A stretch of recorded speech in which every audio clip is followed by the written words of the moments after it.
Good morning, good evening, good afternoon. My name is Thomas T-Bird Canarian, and you are watching another amazing Email Academy webinar. We've got some amazing guests that you've probably seen here on the show before, and super excited to have them over here. Ladies and gentlemen, I'd like to present y'all Natalie Lynch, our Senior Product Manager over here at Mailjet. Natalie, how are you doing today? I'm doing wonderful. How are you? Pretty good, pretty good. Coming to you live in the new Austin, Texas recording studios here for Cinch, so pretty happy about that. And then, ladies and gentlemen, holding it down in Chi-Town, Chicago City, Julia Ritter, your email marketing manager of Mailgun and Email and Acid and Mailjet. Julia, how are you doing today? I'm good. Thank you. Good to hear. Good to hear. You really shocked me with the holding it down in Chi-Town. like my Tuesday morning rhymes. Yeah. Tuesday afternoon, wherever the heck in the world you are. All right, ladies and gentlemen. So we're going to keep talking about email marketing because that is what we do, and we love it. We love it. We love it.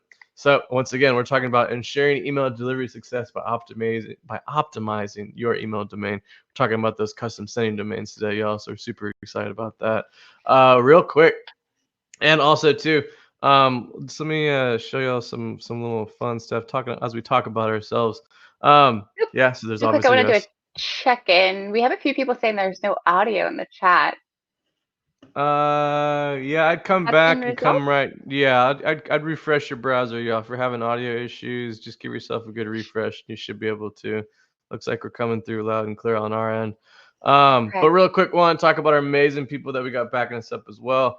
We got Ilya and Alex supporting us on the support side, so they'll be happy to answer any super technical questions. And then also we got Dale supplying us with some extra content if we need that stuff coming through. So also just a reminder, everyone, please save those questions for the Q&A portion, and we will definitely answer those towards the end of the webinar that we got coming up. So ladies and gentlemen, let's go ahead and give the floor to our amazing presenters. I'm going to go and step out here in just a moment, and I will see y'all towards my favorite portion of the webinar. Natalie, Julia, see you in a little while. See you soon. See you later. Okay. So, as Thomas said, welcome to Email Academy. The title of this is Ensure Email Delivery Success by Optimizing Your Mail Domain. I think Natalie and I have been secretly calling it Get Ready With Us, as we don't use our free domain, or like get rid of your free domain. So whatever you'd like to call it, just overall, you know what we're going for today. So a few things we're going to start with. Why you need to use a custom domain. We're going to go over every acronym you've probably heard, maybe some you haven't, and what they all mean, how to register your domain, and then validation and authentication of that domain. So you're going to get the full gamut today. It's quite the presentation, so all props to Natalie for that. She's the expert here. So we're going to get started. Yeah, and I say if you have not authenticated your domain but would like to, feel free to pull up your ESP and your domain provider and follow along. That's so true. That's a good point. So we just want to get a temp out there. Are you currently using a free domain somewhere or somehow in your email strategy? I'm going to put up that poll. Let me open that up. And then if you see, you're going to see the pop-up on the bottom and go to the polls tab. If you can just vote there that you are yes, and you are using this domain somewhere, somehow, or no, but you're excited to learn more about this topic and more about those acronyms. That's great. We're all here to learn. So just going to give it a few more seconds. It's really interesting to see the results come in. If you answered no to this and you said checking that tab, if you're answering no to this poll question and you're just here to learn more about this topic and for your email strategy, please feel free to put those questions in the Q&A just to make sure that we cover everything. But of course, hopefully we'll everything we're talking about is going to resonate with you. Yeah. Okay, and then I have a second poll question here. If you answered yes, sorry, I have to close the previous poll. If you answered yes, is there a reason that you're still using the free domain? So Gmail, Outlook, Yahoo, why are you still using it? Is it because, you know, you have a lack of resources or support to get a custom domain? Are you unsure of how to get started? Or do you think using a free domain is still okay? And that's like working for you and you're going to stick with it. Okay. I'm going to leave that open while we go into the next one. I think that's great. It's definitely interesting to see. Yeah. Okay. So first things first, why use a custom domain when a free domain is so easy? You know, you can create a Gmail account in 2 seconds. You know, isn't that enough? Not really. It's kind of risky. And we're going to go to, we're going to go through why you should. So basically you're going to secure every send.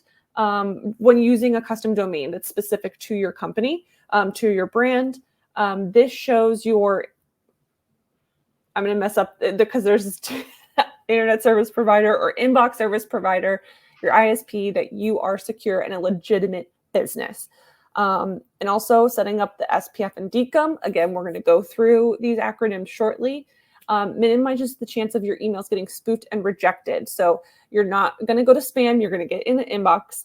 And then spoofed means that, we'll go over this in a second, but that people won't try to impersonate you and lead your customers to believe that you are someone else, or that they're, you know, that you're actually sending safe emails rather than. Absolutely. Yeah. I mean, it's 2024. We've all gotten spoofed emails, even if we don't know what the spoof term means, right? Right. A significant portion of those spam messages are sent through free email providers. And as a result, ISPs, or inbox service providers, typically block bulk mail when it comes to free emails because of that fact alone. Right. So Natalie put a great statistic in here that in 2023, over 300 billion with a B, spam emails were sent. So don't let your emails get considered into this count. And that could be because they were using a free email domain and asking for things to use it as like a transactional send. That's not what you want. You want to make sure your audience knows that you are the real deal. You want to be consistent and reliable, and showing that your brand is in their inbox with that domain builds trust for them and for the ISP. And it also like leads you to more engagement with your audiences, which builds even more trust with the ISP, so that you're getting an inbox every time. Yeah, there's so many things that go on behind the scenes that you don't really see or you really feel every day. Your sending reputation is really dependent on this domain. So if you are sending from a free domain and you might see a downturn in engagement, it could be that your sending domain took a hit and you have no real control over that because you're on a group domain. But with your own custom domain, you have a lot more control over your reputation when you send. You know you're not sending spam. You know you're not part of that 300 billion spam. Because if you were, you wouldn't get a webinar. We don't send spam. So it really helps impact everyday statistics. It helps keep engagement high, and it builds that trust over time. And it's something that you can't build in a day. You want to make sure you're maintaining it long term. Yes, absolutely. And you're going to align yourself with CAN spam and GDPR requirements. Because if you violate either one of those policies, you're going to, again, damage your reputation. You're not going to be legally compliant. There's a lot of laws that go along with email marketing that are like behind the scenes. Yeah, in different regions. Right. CAN spam and GDPR have one kind of uniting factor, is that you need to be a clear sender identification. It needs to be, if you're bulk sending email, if you're sending email marketing, you need to be clearly identified as that person, as that identity. And violation of that, or distrust of that, is where we get those phishing emails where people are trying to get us to click on links and do silly things. And I've walked a handful of elders in my life through backing out of those processes once it's done. So it's definitely important to adhere to those laws, at least be aware of them. A lot of information online if you want to dig in deeper. But clear sender identification is really important. Yes, absolutely. And as Natalie said before, a significant portion of spam is being sent through those free domains because they are easier to create. And it's a great term here. They're easier and for anonymous mischief. And so, it's hard to track, but they can, if they get the right people, if they get the right spoof, that it's detrimental. So, and it can have other repercussions, not just for your domain, but then for your brand in general. They're not going to want to trust you elsewhere if they think that you've been spoofed, because it's you can get spoofed. Then there's so many tricks with those free emails too. Everyone, it's probably aware at this point, if you add a plus and then another word, it's still the same email address. And so those things really allow you to create one account really quickly, send a ton of emails, appear differently to different inboxes. I mean, my email has a dot in it, and the second I learned that I didn't have to use that dot, I dropped it. And so people get confused all the time now.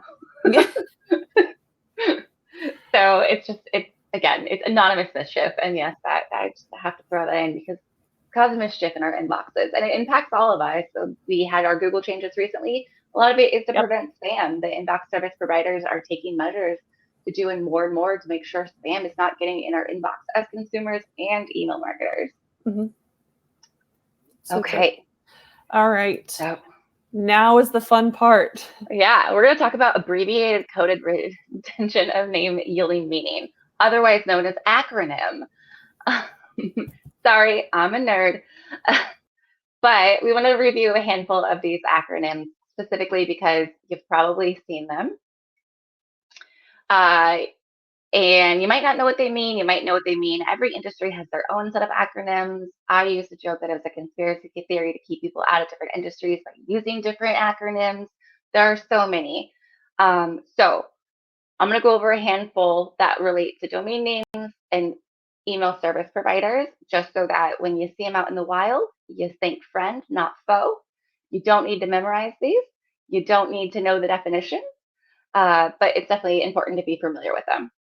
So everyone maybe has heard DNS. It's a domain name system. It translates our domains into words instead of IP addresses. IP addresses are really hard to remember. Domain name systems were essentially changed from a word or IP address to words so that we could easily remember them, kind of like a phone book. And we have a whole network that connects our whole internet of DNS servers and systems out there. ESP, email service provider, is what we are. Mailchimp, Mailgun, ActiveCampaign, Mailchimp, we all know those. Internet service provider, those are who's bringing internet into your house. Think Google Fiber or AT&T. This is very region dependent. ISP, same exact acronym. Inbox service provider. So that's your Gmail, your AOL, your Yahoo, your Apple. Those are where you're receiving it, your Outlook. It's their actual inbox. Domain authentication, that's what we're going to be going through today. It's just the process of verifying an email message originates from that started sender. It helps prevent phishing and fraud, as you said. DKIM, also sometimes pronounced DKIM, say it however you want, is a domain keys identifier mail. It's just an authentication method that lets receivers check emails to make sure that they're coming from the correct domain. So it's a protocol used by DNS servers and email marketing servers to say, hey, this is legit. SPF, Send Your Policy Framework, another validation protocol that detects and blocks email spoofing. So that's where it comes in to protect you and your brand. Text record, or TXT, is one we're going to be really familiar with today because all DKIM and SPF are actually input as text records. A text record is a DNS record that is associated with text. It's used for SPF and DKIM to verify it, and it's a really simple protocol that you can input text into, which is why it's used. We'll demo that. And as we mentioned, a spoofing is the act of falsifying data or identity to deceive or trick someone.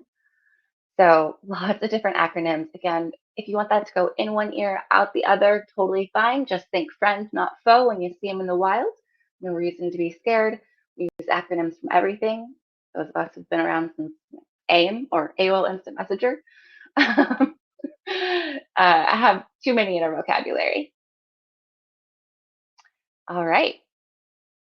So I want to hop into setting it up. So when we're talking about setting up our sending domain, we're going to take 3 specific steps, and each of those steps will get us to an authenticated domain. We start by validating our domain. We're using our text record, and we're using information that our ESP is providing us to input it into our registrar. That's wherever you have your domain name hosted with. That's the GoDaddies out there. You're then going to authenticate your domain, and to authenticate it, you put in an SPF or a DKIM record. Again, this is information that will be provided by your ESP that you're putting into your DNS wherever your domain name is posted. A few things before we go into a demo and really see this in real time so we can talk about it more in depth. There's a variance in field names from domain registrars and ESPs. Some registrars will call a subdomain, which is anything before the domain name. So think www, that's a subdomain.com. You can put anything there. And sometimes in your registrar or your ESP, we call that a host. Sometimes we call it a name. We have so many. There's not a unified name for that. So know that you'll see variants, but it doesn't actually matter. It's the same protocol. There's going to be 3 boxes. You're going to fill them all out. 2 of the boxes you fill out, and one's a pre-selected, and it's the same protocol. So it doesn't matter what it's named. It doesn't matter if your registrar or your ESP has mismatching names. It's the same protocol, and it'll process the same way. And lastly, we always say SPF and DKIM records. They are text records when we're talking about DNS. I will show you in an actual registrar what that looks like, but it can be confusing because when you're in your DNS and you're like, okay, add record type, there is no SPF or DKIM record. There's a text record. So I just wanted to call that out. One we're not going to cover today is a DMARC. A DMARC is another level of security. That's actually a record you create yourself. And Dale just posted an amazing blog that goes over that in detail. So that's a 3rd level of protection that you can add. But I say we switch over and look at what it really looks like in real time to set up a sending domain. What do you think? Yeah, for sure. And just to clarify before you do that, so technically you need an SPF and DKIM, right? You can't just have one or the other. You need both. Correct. Great. Both records are required. Yep. Okay. Well, let's hop on over to a demo. And we'll talk through the process. We'll probably pause a few times just to make sure we fully explain it. Again, this is one of those things that I think is scarier than it really is. If you're not familiar with it. It just sounds so complicated that I think it's hard to know where to start. But that's why we're here. It is. It is a very interesting world. As I was explaining to Julia, I worked in a registrar and DNS and name servers for 8 years. And I used to joke that I was never, ever going to use this knowledge ever again. I was like trigonometry? I was like, who's ever actually going to need this, right? It was like my algebra teacher being like, are you going to have a calculator in your pocket? And even like, it turns out, yes. Well, I was wrong about this one because I hopped into email marketing and I was like, it's the same thing. So this is obviously our Mailjet dashboard. I hope everyone here is familiar with it. I'm going to hop into my account settings really quickly just to show you where in Mailjet you'd add this. There's add a domain or a sender address that will take you into our settings for these. So in this page, you'll see that you can add both a domain. Lower on the page, you can add a sender address. I'm going to hop into adding a domain first so we can take a look at what it looks like to validate ownership of a domain. So for this, I created a new domain name, and I'm just going to go ahead and input that, mjemailacademy.com.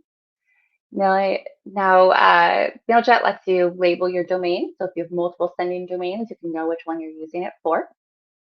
Once I input it, it's going to take me directly to validating my domain screen. So on this screen, I have 2 options. I can either host a temporary file with my website, or I can create a DNS record. I'm not going to get into hosting a temporary file today on your website. That's a different way to validate. That doesn't set you up for authentication using SPF and DKIM records. That was just a way of saying, hey, I do own this domain name. I'm proving it to you by hosting this file. But the more traditional route is by adding a DNS record. It can be helpful. Yep. Sorry, can I ask one question while we're here? Okay, so just to backtrack so that everyone's on the same page, that domain that you just added in there to prove before you even get to like validating, that's what you register with the registrar. Like that's what you're purchasing or buying to like obtain that as your own. And then you're putting it in here to show that you can email with it. Yeah, so a domain name, and we'll take a quick little tangent. It'll be really short. A domain name, just so everyone knows, you actually don't own, you register. So it's like you license it, and you can register it from 1 to 10 years.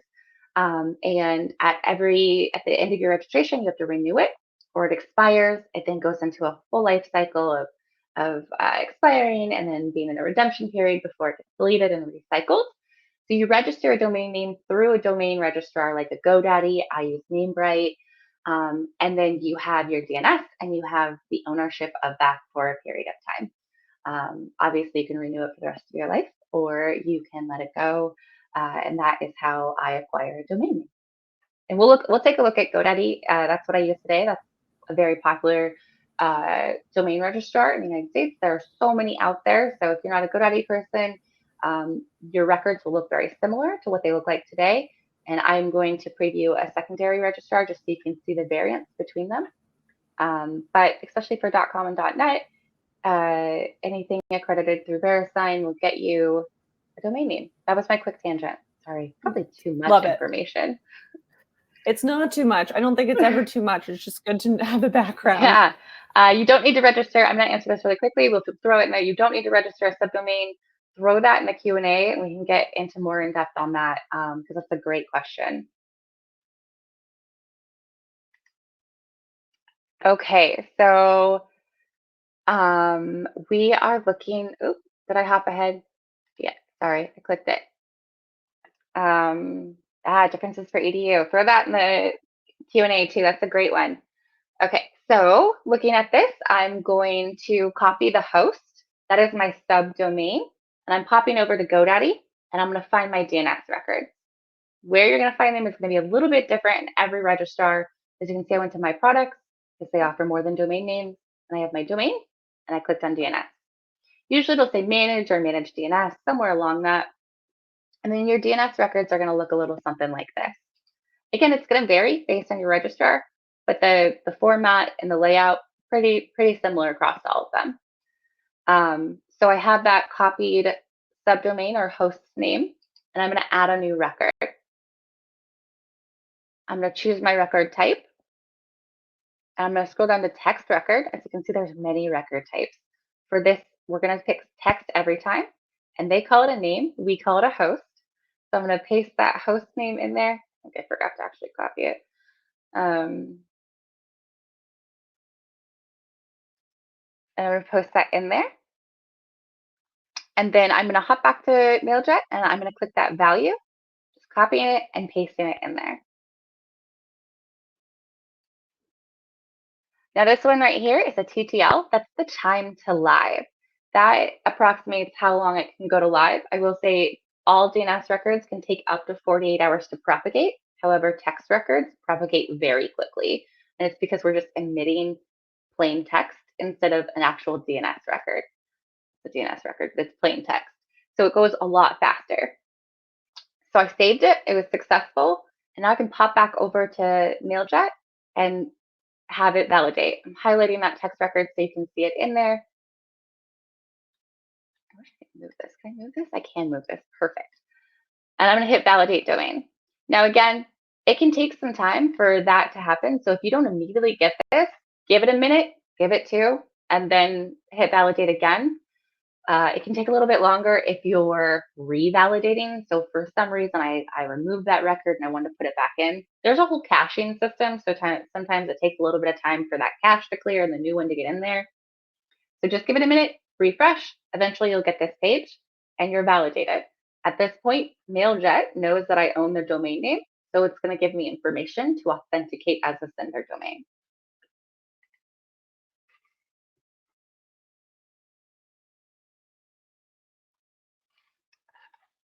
I like how I paused it and then I was like in the video, I was like, I need time to explain this. So I'm on the setting up the authentication. There's 2 boxes, which is the 2 steps we're going to take to authenticate. The first one being the SPF record and the authentication method of DKIM. So as you can see, I've got your record is missing, or there's something wrong with your domain key. Typically, when you have a domain, they have a default DNS, so there might be a domain key, but it doesn't match.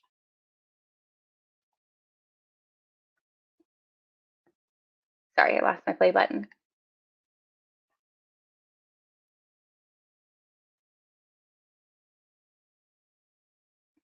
So I'm going to go back over here, and I am going to select text record again. This is me adding my SPF record. Again, I am going, let me pause that real quick. Actually, as you notice, I put an @ symbol in there. That might be kind of confusing. And that is because when I'm looking at, I'm terrible at this. It'll pop back in a second. So I put an @ symbol in there. That is a root domain or subdomain. And once we pop back, I can show you why I did that. I have 2 screens with it showing. It's hard to keep track. Here we go. As you can see, the top host or the name, there's no subdomain on my domain name. So anything before that period, www or promo.mailjet, that's a subdomain. And because I don't have one, I'm not going to put anything in that subdomain field. So I put the @ symbol. I can go into detail as to why, but it's really complicated and probably not necessary. Just go with the @ symbol if it suggests it. There's catch-alls and stuff like that. For the purposes of this, if it doesn't have a subdomain, use the @ symbol. So again, I just copied the text record, pop back a little bit on this, and I input it into the value. And I hit save. Brian, you're right. It's not a time to live in like live. It's like, it's a pretty complicated concept. I appreciate that explanation that you threw in there.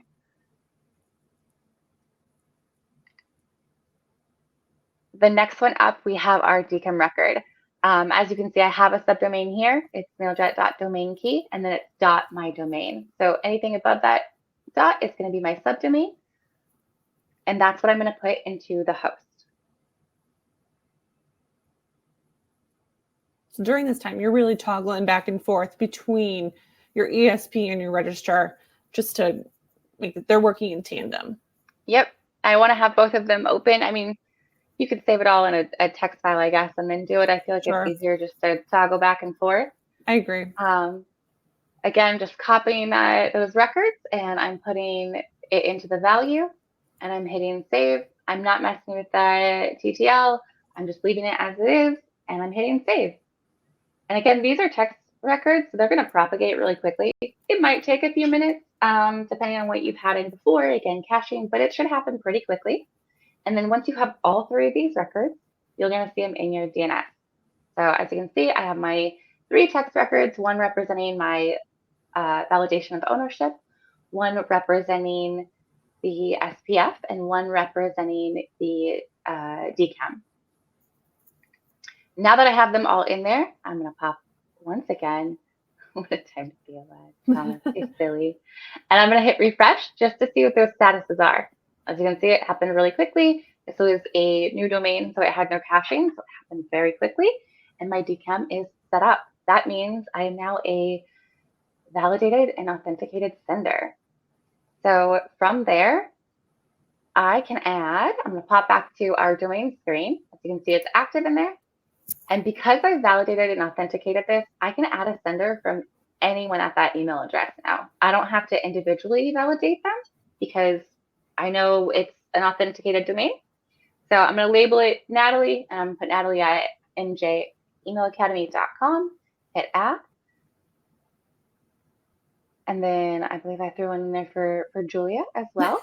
That way, if you have multiple people in your account, multiple people that are sending out newsletters and you want them to have their own identity, or they have, you want promos you can throw them in there and send from there. And it's all authenticated through the same domain, no extra steps, no extra processes. I will say adding these individual sender addresses down below, because I can always just edit it in the campaign flow. Doing it this way after I validated that domain allows me to track my statistics per email. So I can say, okay, I want to look at statistics from Natalie at Mailjet email mailjet@emailacademy.com, or Julia by adding them down below. So that really lets us get set up for sending. And testing. That's a good thing to test. You never know like what people respond to more, Natalie or Julia. Which of us do you like better? Got me to an inbox near you, a fight. It's going to be an email marketing battle. I've been watching too much TikTok. My apologies. So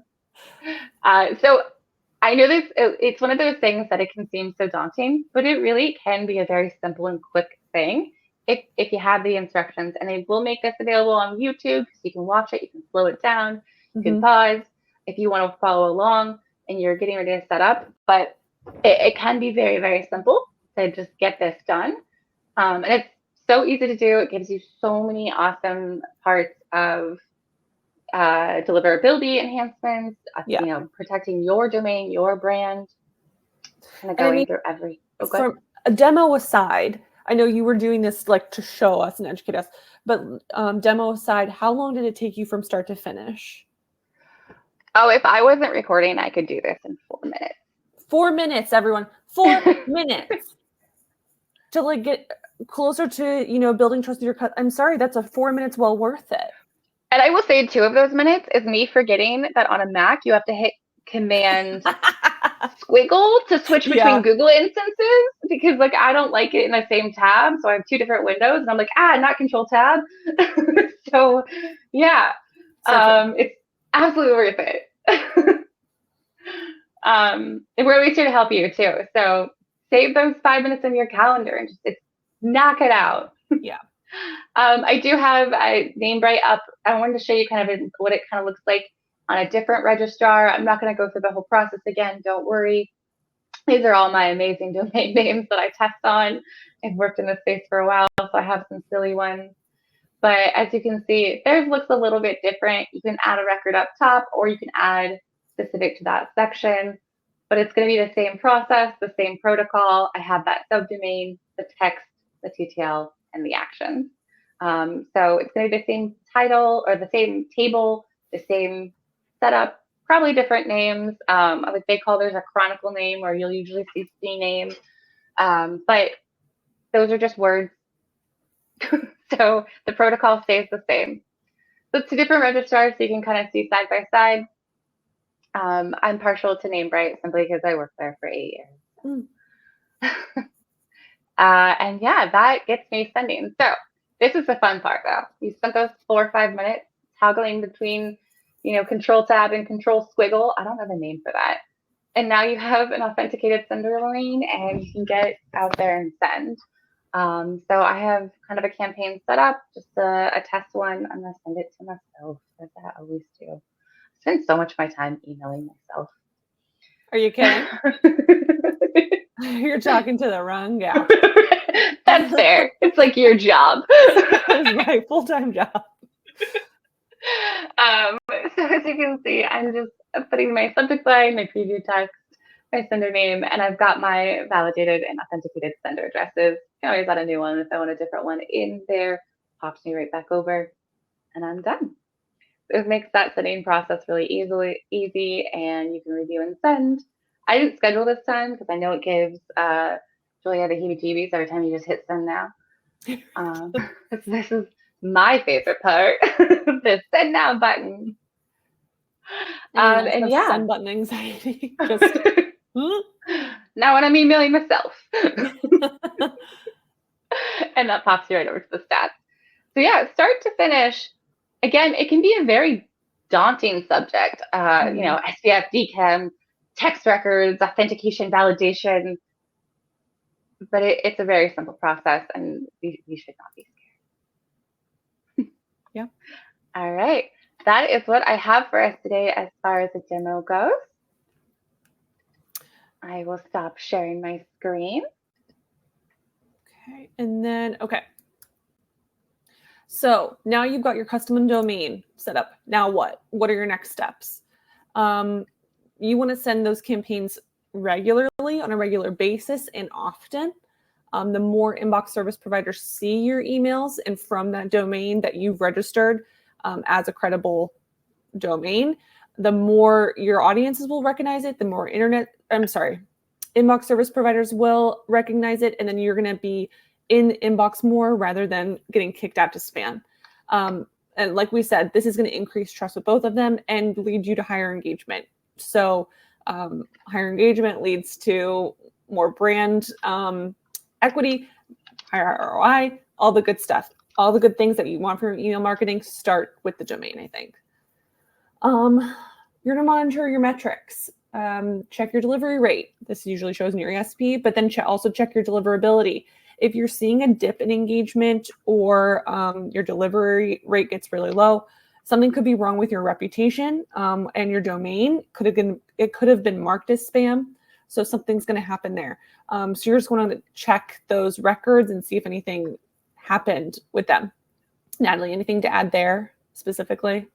Not specifically, I think. And next, you're going to join us at the next Email Academy because we're really going to be diving into deliverability, all things. Just basically getting into the inbox rather than getting into the spam folder. That's going to be a really big deep dive.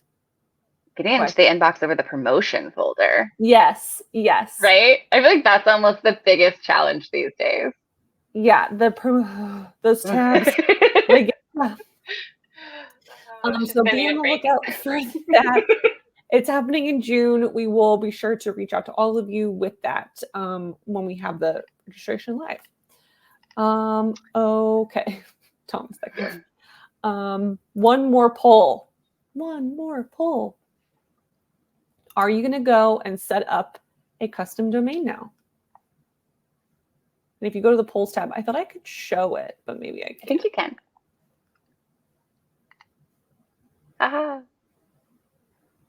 There you go. I like that we had 3 people tell us that they were using a free domain, and then we have 3 people that said they're going to immediately set it up. I don't know how many people. Were you using free domains and you didn't want to admit it? It's okay. Yes, immediately, because you have 4 minutes after this call. Heck yeah, right? Go do it. Yeah, I love this. Love it. At the beginning of our next webinar, we're going to start with 4 minutes. We're like, I'm kidding. I'm kidding. Time yourself. Like Thomas said, go to the Q&A tab, upvote those questions so that we can start going. When we go through them, we know which ones you want answered first. Yeah, and I think speaking of Q&A, it's Thomas's favorite time, right? It's time. It's Q&A time. All right. We need a song. Yes. A little quick song. Huzzah! We're talking about deliverability next time. I got a little excited about that. Okay, y'all. All right. Let's see here. Also, give a quick shout out to Ilya and Alex for answering some super technical stuff for us in the back end. Super grateful for them. Let's see here. Okay, I want to. Oh yeah, everyone, don't forget to upvote the ones that are, that you really want to see answered. So let's take a look. So we'll take a look at those first.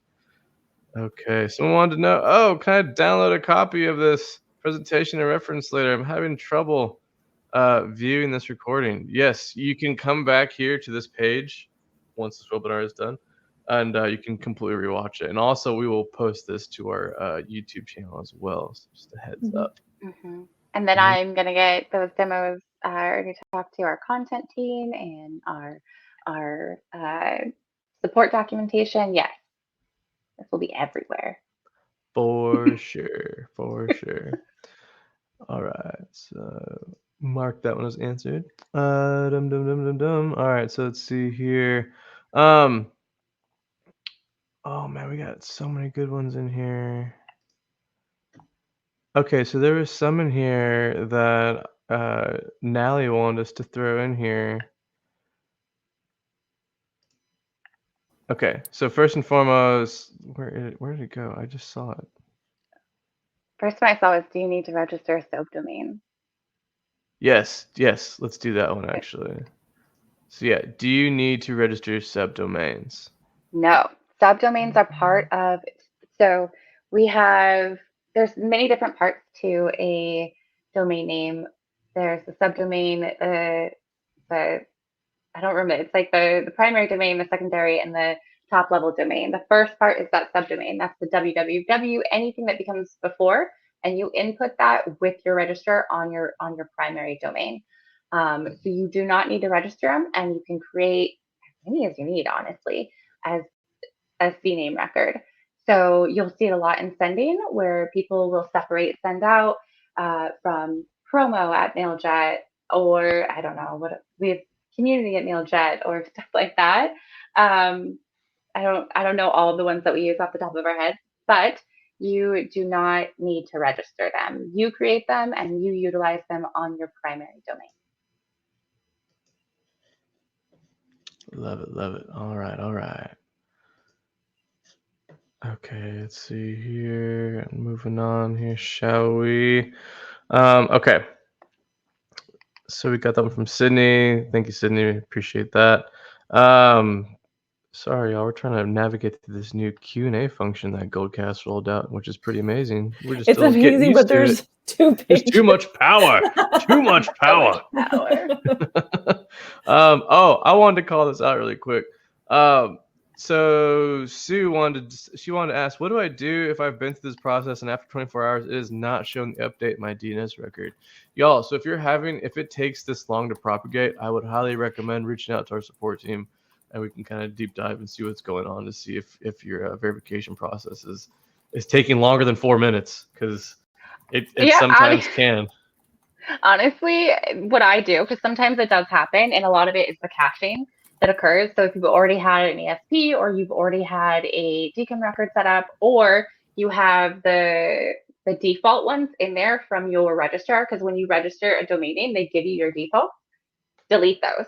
So I will just delete the ones I input. I will walk away, go have a coffee, come back, and start again for those 4 minutes, because sometimes it's as simple as letting that cache refresh. But yes, absolutely reach out to us if you need specific help on that, because that can be a very frustrating process. Happens to the best of us, and it's sometimes just the internet doesn't want to internet, man. It needs a break too. It happens. It happens. And yeah, a long time ago, I had to learn how to do our domain verification process from the back of my hand. And yeah, you could do it in 4 minutes, but every now and then something will slip up, and you just gotta. Something slips up. Yeah. Yeah, it's okay. It's like with it, technology is amazing until it's frustrating. Yeah, exactly. And Sue had another question I really want us to get to here in just a second, so let me pull that up from Sue. But she was asking, do I need to set up both SPF and DMARC, or does setting up one or the other secure my emails? So you can authenticate using SPF and DKIM. DMARC is not required. It is another level. It's another level of complexity. So I think this is based on where you feel comfortable. Best practices, we always say yes, right? Best practices, use all of it. It's another record you set up, and that's probably, we have documentation on how to set it up. There's lots of information out there. It's not something that your ESP is going to propagate for you, so it's a little bit more complex.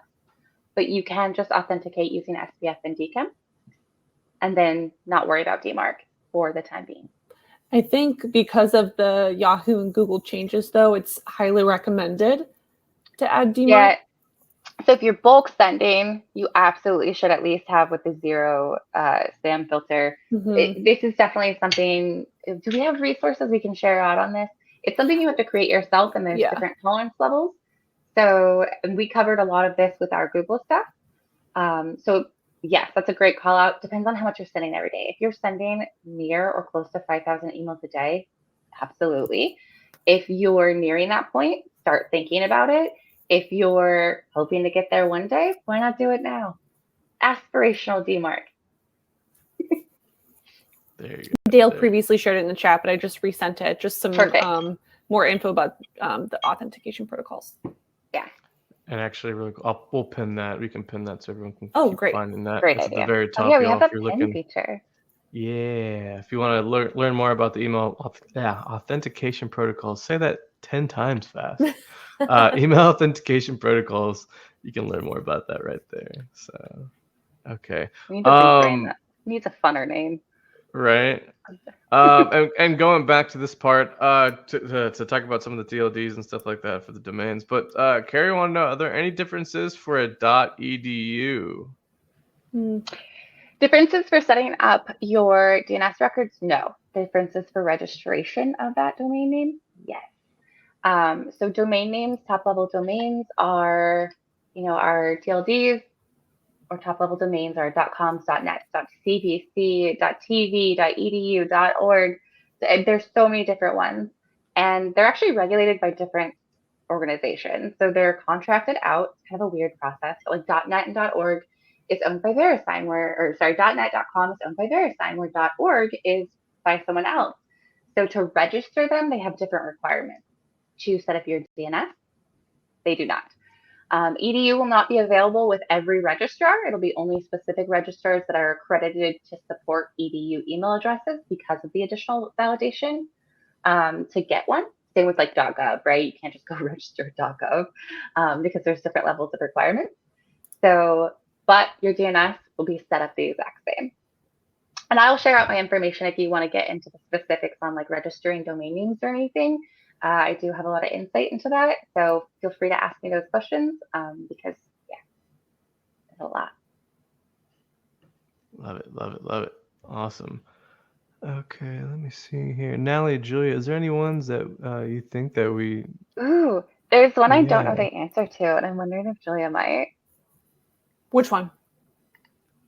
Do you know if Google Postmaster domain reputation impacts Google search results? I was looking at this and I was trying to think. I don't know off the top of my head. We should find that answer and get back to you. I feel like Google search results are its own convoluted space. But we can look into that and get back to you, Todd. I immediately want to say no, but like I don't want to say no and be like no. Right. You know what? This could be a good question next month when we have the deliverability webinar, actually. That's fair. We'll bring that up next time. Yeah, we're gonna save that one for next month. So make sure you come back because we can definitely pick Nick Schaefer's brain about that. Mm-hmm. The deliverability daddy out here at Cinch Email. Yeah, no, that's a great question. Like I started, that's the first time I'm like, oh, let's put a question up on Q&A that we don't know the answer to, but we don't know everything. So that's why I love these questions. Yeah, that one I'm really curious about. Okay. Todd had another one I would like to share with the group here because he asked, could you post a poll to see if your customers have seen a dramatic decline in Google Postmaster Tools domain reputation since February, like we have, after implementing SPF, DMARC, and a custom reply path?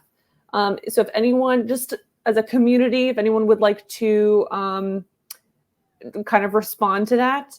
Throw it in the chat. Have you had an impact? Yeah.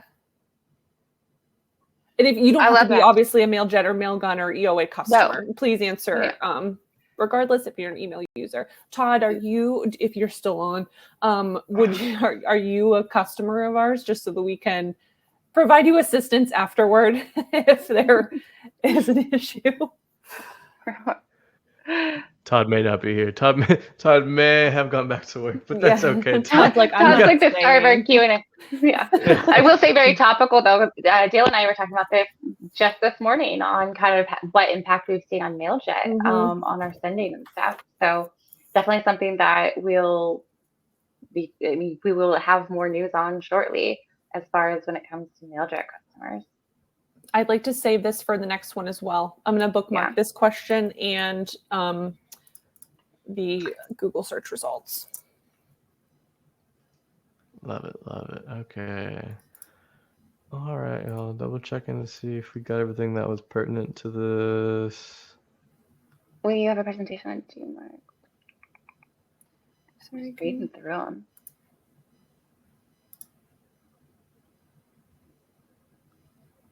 Okay. All right, Natalie, Julia, last call. Last call.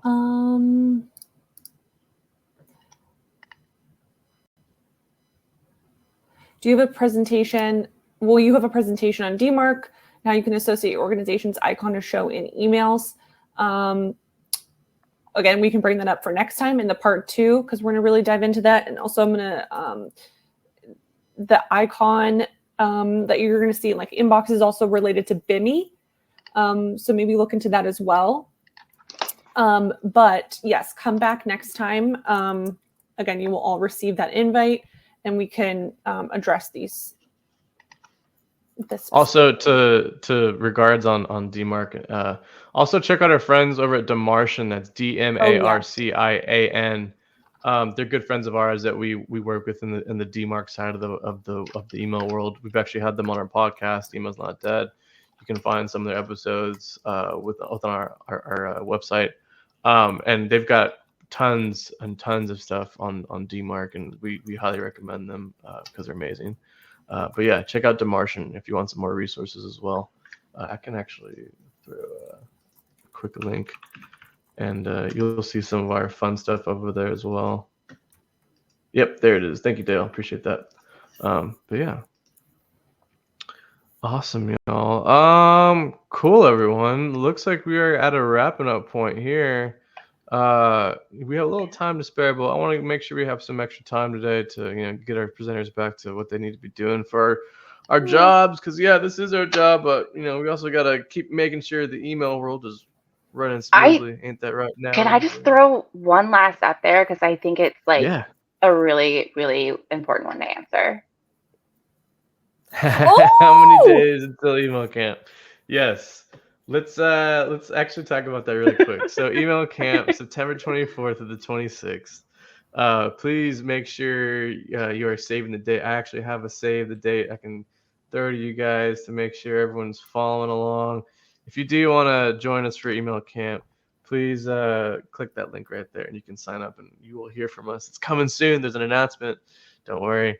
Yours truly will be hosting it. You'll also probably see some familiar faces here, Natalie and Julia as well. Email camp will be amazing this year, September 24th to the 26th. It's 3 days this year. Last year it was 2. We're bringing you a 3rd day. It's coming. It's coming, y'all. We're excited. First time I get to participate in it other than just watch. It's going to be a lot of fun. It's a great time. Fun. I'm so excited. Oh yeah. We got some new toys and some new surprises to come out to you guys to bring out to y'all. Super excited. Wait till you've seen the theme. It's so exciting. Wait till you'll see the theme. It's gonna be a lot of fun. It's always a hoot to just get wild and have fun with y'all. So that's all I'm gonna say about it. I didn't mean to derail the ending there. I just saw that and I had to. I didn't even see that one in derailment. there. I didn't see that one in there. But you'll see a ton of familiar faces that you see in the email world and within our own organization as well. So, but awesome, everyone.